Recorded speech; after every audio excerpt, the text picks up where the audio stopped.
Hey, what's going on, everybody? It's Wilhelm Scream, and welcome back to another day in Destiny 2 for some more Destiny 2 news and Lightfall intel.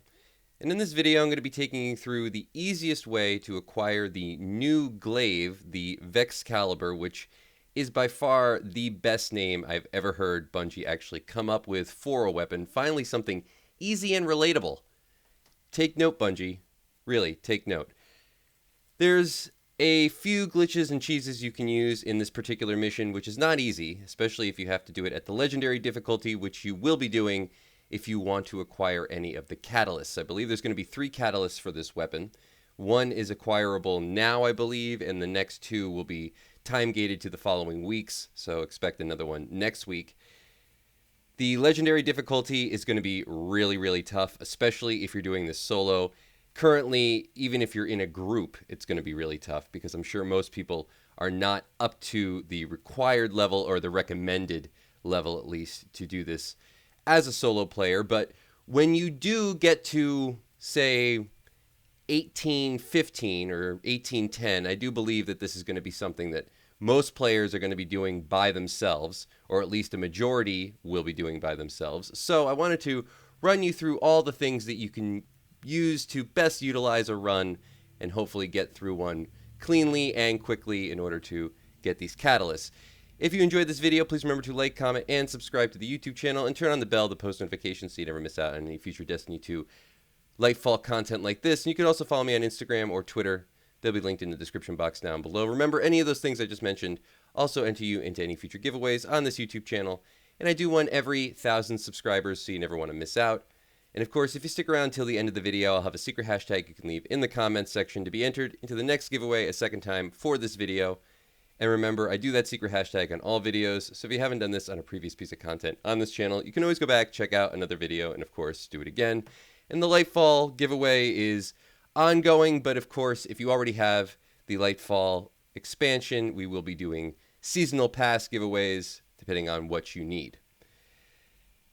So as you can see here, after completing this particular area where you have to collect all the motes and deposit them, which is not easy, but workable. You can stay to specific areas of this whole arena and take less damage, and just having the right weapons helps. But the thing that you would really hate after you get through that difficult encounter is to die to a jumping puzzle. Who doesn't hate that? And there was some weird jumps I got off of just the dynamics of how this particular area was built. There's some small ledges that sometimes you slip up on, and though you might think you're on one ledge, you're actually on another. And you end up jumping and falling to your death, and, well, that just can ruin everything. So, using this glitch, you can just drop down after that room, totally negate the jumping puzzle altogether, and just fall through. You'll see the Vex milk on the ground. You can run through it. It's not going to affect you. And just go directly to where the elevator is. And then once you're in this area, which can also be a spot that's probably going to give a lot of people trouble, because this is the only area where you really have to go head to head with the boss, and the boss can't move, at least until the very end. And by then they're going to have a lot of damage stacked up on them, so you might be able to melt them down. But this first phase, where the boss is teleporting around versus running, it's tough because you're taking a lot of add damage as well as direct boss damage, and the boss is not going to sit still for you. So you want a spot where you can mitigate as much of this damage as possible while still being able to get shots on the boss. And nothing is better than this spot right here. All the adds will sort of lump up in front of you, and you can just burn them down quick. They won't really be able to hit you. I mean, if you stand here for an extended period of time and don't fire back, you will die eventually, but most people will be able to survive fairly easy in that little nook. And the great thing is the boss, when it does teleport to this side, teleports directly ahead of you, or excuse me, directly above you, and can't hit you. You can just shoot right up at them, throw grenades as you want. When they teleport to the other platform, you can jump up and shoot at them if you need to, but they'll actually just eventually teleport back to their main spot where they spawn in, and you can shoot them from that area, that little cubby, directly to this area. If you're doing this on a lower level difficulty, you can just, like me, I used a well, spammed it right here once I'd melted all the adds, maybe if you're doing this in a group. And you can burn through a phase of damage pretty quickly this way. I was using fusion grenades, fusion grenade builds. If you don't know them, there's a lot of videos out there that cover them, but for the legendary difficulty, I would definitely say stick in the cubbyhole, let the boss kind of come to you. No real need to run out and plant a well unless you're going for expediency, but in any case, definitely hide in the cubby. Now, once you're through that phase, you're going to have this area where you'll have a lot more ads. You'll, of course, need to enter all the codes based on squares or diamonds. You can find the squares or diamonds on the top left or right between ad phases. So that's once you've killed all the ads that are in your general vicinity or wandering around, and then the two Cyclopses, which spawn to the left and the right of the boss.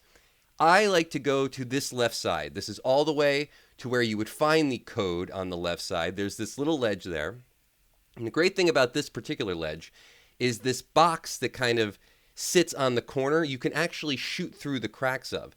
So if you're crouched and all the ads are spawning, including the hydras, on the opposite side, they won't actually go past that spawn point. Sometimes the chickens will, but you can actually get around the corner and hide from them and shoot back through the gap the same way. Sometimes the chickens will come directly over where you'll actually have the code entered, so or where the code is displayed for, again, the squares and the diamonds. They don't go to the ledge, and they can't really hit you there so long as you're crouched. So this is probably the best spot as far as being able to do meaningful damage to the Cyclopses as well as all the ads, burn them down, at least in between damage phases. So stick to this side, or at least have, if you're doing this in a group, one player maybe stick to this side. As you can see, you can shoot the Cyclopses fairly easily here. You can move over to the left and shoot the other Cyclops.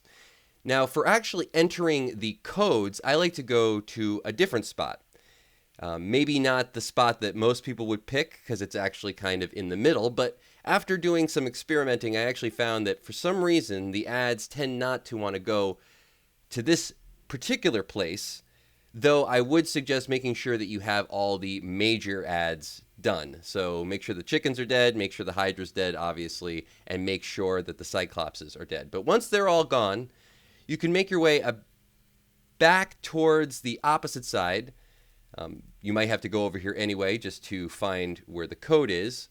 But once you find the code, I head back to this little cubbyhole, which you'll find on the left. It's right in the middle, so it gives you a fairly easy line of sight to where the boxes and the diamonds are actually spawning in around the center platform that you'll need to be shooting, of course.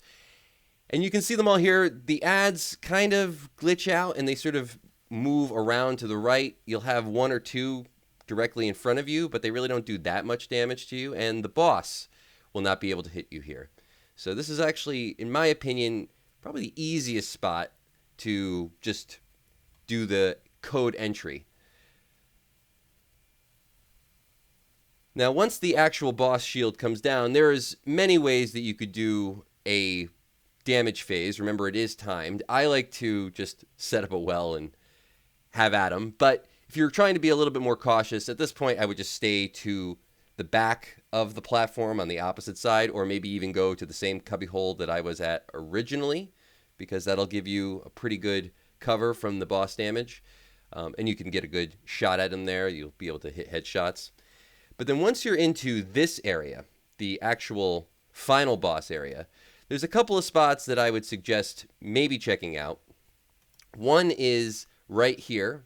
You want to look around always when you get to these spots, because you will find these little ledges that you can hide on, and bosses and a lot of enemies, you have to remember, can't really shoot directly down. So the more you're directly underneath them, you tend to sometimes be able to just sort of glitch out their damage. They end up just hitting the wall in front of you. They can't hit over it, and they won't really be able to stomp you in some cases.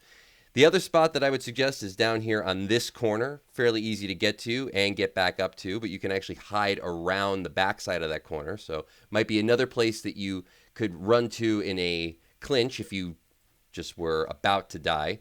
And then you can also go underneath. Now this spot I don't know if you could get to if you weren't a warlock, but it is another place to check out, maybe for a fire team member, just to keep everybody alive. And if you do all these things correctly and you can, sort of haphazardly get your way through this, which I'm sure most people will, remember, I think a good or an easier solo run, I would say a good level to do a solo run is probably going to be somewhere around that 1810, maybe 1805 if you're really, really good. I think that's going to be the comfort zone as far as power is concerned for most people, especially novice players.